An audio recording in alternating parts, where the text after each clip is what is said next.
महायोग पीते तजे धीमरथ्या वरं पुंडरीकाय दातु मुनिन्दे समागत्य तिष्ठं तमानन्दकन्दं परब्रह्मलिङ्गं भजे पाण्डुरङ्गं मनोजवं मारुततुल्यवेगं जितेन्द्रियं बुद्धिमतां वरिष्ठं वातात्मजवानरायुक्तमुख्यं श्रीरामदूतं शरणं प्रपद्ये नागेन्द्रहराय त्रिलोचनाय भस्मांगरागाय महेश्वराय नित्याय शुद्धाय दिगंबराय तस्मै नकाराय नमः शिवाय शरदिन्दु समाकार परब्रह्मस्वरूपिणी वासरापीठनिलये सरस्वती नमोस्तुते।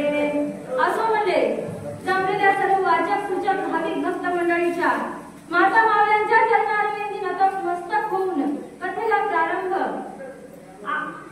अप्सरा असणारी विद्युत मालिनी हिचा हनुमंतरायाच्या पदस्पर्शाने उद्धार झालेला आहे आणि उद्धार झाल्याच्या नंतर हनुमंतरायाला विद्युत मालिनी आपली माहिती सांगायला सुरुवात करू लागली। म्हणतात तेने शोभले मुनीश्वर शोधकरले दुर्धर न विचारिती पात्र पात्र कामाचार विचारसी।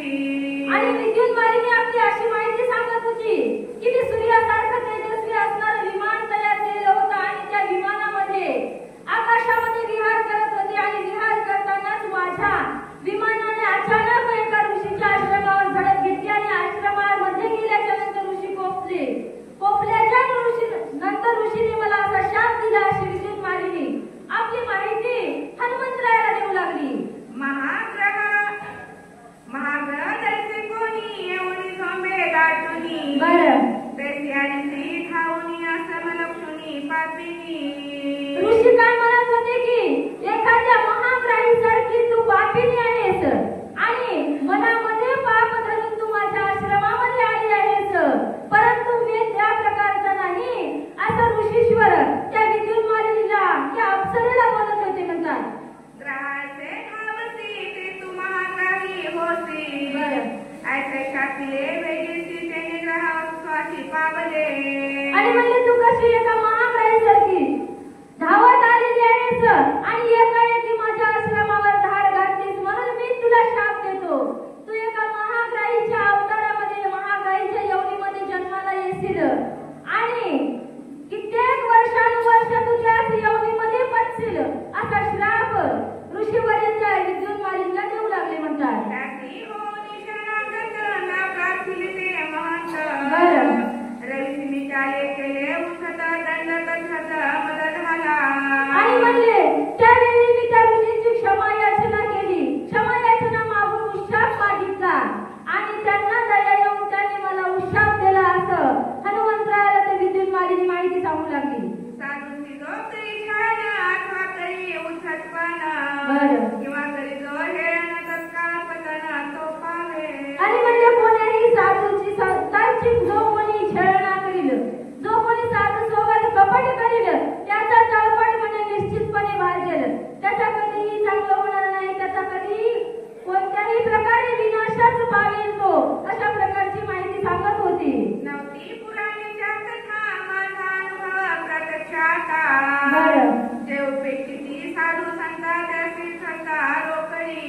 आणि म्हणजे जे साधू संतांची उपेक्षा करतील, साधू संतांचा छळ करतील ते महापातकाचे धनी होतील, म्हणजे नरकाला जातील, अनेक वर्ष नरक यातना त्यांना भोगाव्या लागतील, अशा प्रकारचं विद्युत मालिनी माहिती सांगत होती। ऐसे विनमिता ऋषी जन ती होनी प्रसन्न मदत दिले वरदान तुझे उद्धरण हनुमंते।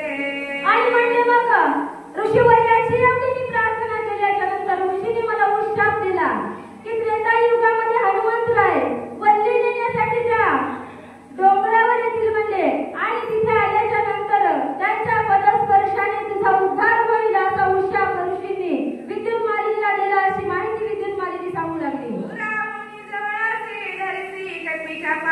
बरं स्पर्श होता सज्जनासी त्यांनी उधरसी सत्संगे। अशा प्रकारे असणारी विद्युत मालिनी सांगत होती की तू म्हणले त्या मगरी होऊन त्या डोहामध्ये पडशील आणि पडल्याच्या नंतर हनुमंतराय तिथे येतील, हनुमंतरायाच्या पायाला धरल्याच्या नंतर तू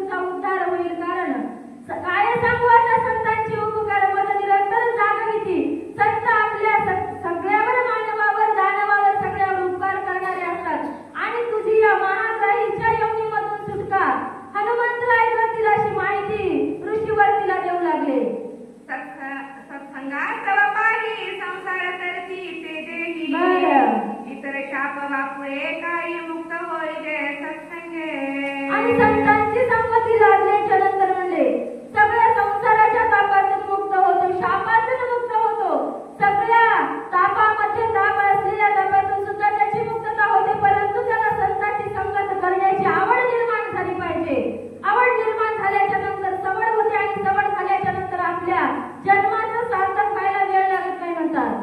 तैपासून मी एका वर्षात होत ती वाट पाहत झाले निर्मुक्त तुझ्याजी. आणि त्या दिवसापासून तुम्ही इथे येण्याची मी रात्रंदिवस अहोरात्र देवासारखी वाट पाहताय. कधी हनुमंतराय येतील आणि माझी कधी सुटका होईल अशी रात्रंदिवस मी तुमची वाट पाहत होती आणि आज माझ्यावर कृपा केली अशी विद्युत मालनी हनुमंतराला सांगू लागली.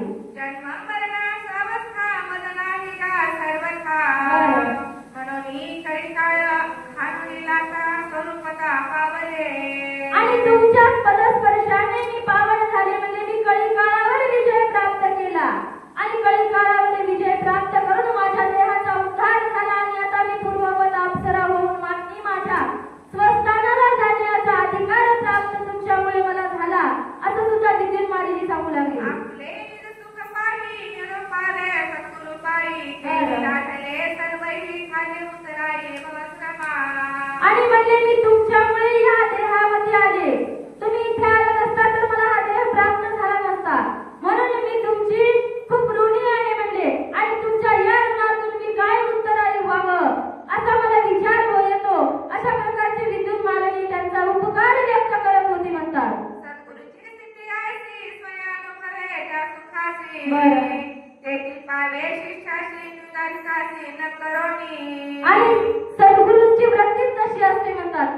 जे आपल्याला मिळालेलं आहे ते आपल्या भक्ताला मिळावं ही त्यांची वासना असते. कारण प्रपंचामध्ये आपली वासना तशी नसते. जे आपल्याला मिळालं ते आपल्यालाच मिळावं वाटतं. परंतु गुरूंचं तसं नसते. गुरूंना जे आपल्या जवळ आहे ते आपल्या शिष्याला मिळालंच पाहिजे ही सद्गुरूची वृत्ती असते. आणि ही वृत्ती तुम्ही ठेवली आणि तुमच्यामुळे माझा उद्धार झाला अशी विद्युत मालिनी हनुमंतरायाला बोलत होती. विद्याचे समर्थित पुत्र स्वामित्वे अंगीकारी. जैसे सद्गुरु सुख समर्थ शिष्या कवित भावाचे. जसं म्हणले आपल्या आई वडिलांना आपल्या मुलाची काळजी असते, आपल्या मुलाच्या भविष्याची काळजी असते. त्याला कोणत्या प्रकारे धन कमवून ठेवावं, त्याला कसं सुखी करावं, त्याला कोणत्या नोकरीला लावावं, कोणत्या उच्च पदाला नेऊन ठेवावं अशी जशी माता पित्याची इच्छा असते तशीच आपल्या सद्गुरूची इच्छा असते की याला कोणती मुक्ती प्राप्त करून द्यावी किंवा याला परमार्थाच्या मार्गाला कसं लावावं ही इच्छा सद्गुरूची असते. अशा प्रकारचे सांगत होते.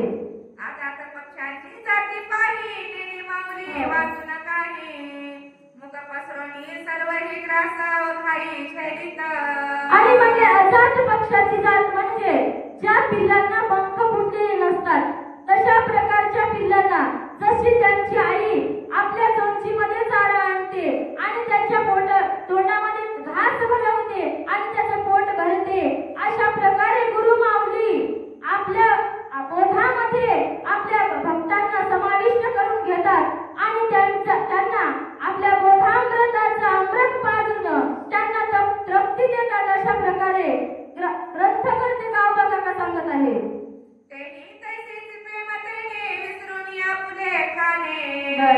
सगळा खास बाळका त्याने बाळका कारणे अवंचक. आणि कसं म्हणले माझ्या गुरु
बरं. तुझा वाचुनी आणि करणारी से देखा त्रिजगती. आणि म्हणजे या भवसागरातून तरुण नेण्यासाठी तू फक्त एकटाच आहेस. तुझ्या वाचून आम्हाला या भवसागरामधून तरुण नेणारं कोणीच नाही. कारण इथून नेणारे खूप असतात, पण कुठपर्यंत असतात? आपल्या टप्प्यापर्यंतच येतात. तिथून समोर कोणी आपल्यासोबत येणार नसतं. म्हणून तिथून समोर जाण्याचा आपला मोकळा मार्ग ही कोण म्हणजे सद्गुरू माऊली करून देणारी असते. सद्गुरू शिवाय आपल्याला कोणीही सोडविता नाही. अशा प्रकारे गावबा काका सांगत आहे. एका जनार्दनची रंके अंत पंगू दीन मुखे. देखोनी आये काय क्या सत्वर देखे आदिती. आणि म्हणजे नाथ महाराज आपल्या जनार्दन माऊलींना शरण जाऊन सांगत आहेत की त्यांचा मी दाना आहे आणि माझं म्हणणं सगळं काही माझी जनार्दन माऊली ऐकते आणि मला जनार्दन माऊलीच्या कृपा आशीर्वादामुळे हे लाभ लाभलेला आहे असं सुद्धा सांगत आहे. नाम एक रूप एक वर्णाश्रम धर्म एक. जगी जनार्दन एक नाम तारक त्रिजगती. आणि म्हणजे जरी त्यांनी अवतार खूप घेतले असते, अवतार नाना प्रकारचे घेतले असले तरी त्यांचं नाव एकच आहे, रूप एकच आहे. म्हणून जनार्दन माऊली माझी एकच आहे अशा प्रकारे नाथ महाराज सांगत आहे. एका जनार्दना शरण करुणी अप्सरा श्रवण. सांगो पाहे पुढील चिन्ह सावधान परिसावे. आणि नाथ महाराज आपल्या जनार्दन माऊलींना नमस्कार करून सांगत आहेत की इथून पुढची कथा खूप रसाळ आहे आणि तशाच रसाळ वाणीमधून सांगणारे वाचक सूचक मंडळी सुद्धा इथे आलेले आहेत. म्हणून आमची झालेली सेवा मारुतीरायांच्या चरणारविंदी अर्पण करून कथेला पूर्णविराम. सज्जनाचा स्वभाव पूर्ण दीनदयाळू चातक घन. अनाथासी देखता दान खेती धावून उचलोनी. आणि म्हणजे कसं करतेस? आपली गुरु माऊली अनाथाला सनाथ करणारी आहे. आणि अनाथ जरी असलं म्हणजे एका अनाथ मुलाला त्यांनी आपल्या वाळूच्या कडकड उन्हामध्ये उचलून नेलेलं होतं आणि त्यांना आपल्या आईच्या जवळ नेऊन सोडलेलं होतं. त्यांनी तुझा भाव त्याच्यामध्ये बघितलेला नव्हता. अशा प्रकारचं गुरु माऊलीचं वर्तन असते असं सांगत आहे. तोड लागे निज मानसी सेवा सुनी स्वगोत्रासी. बरं.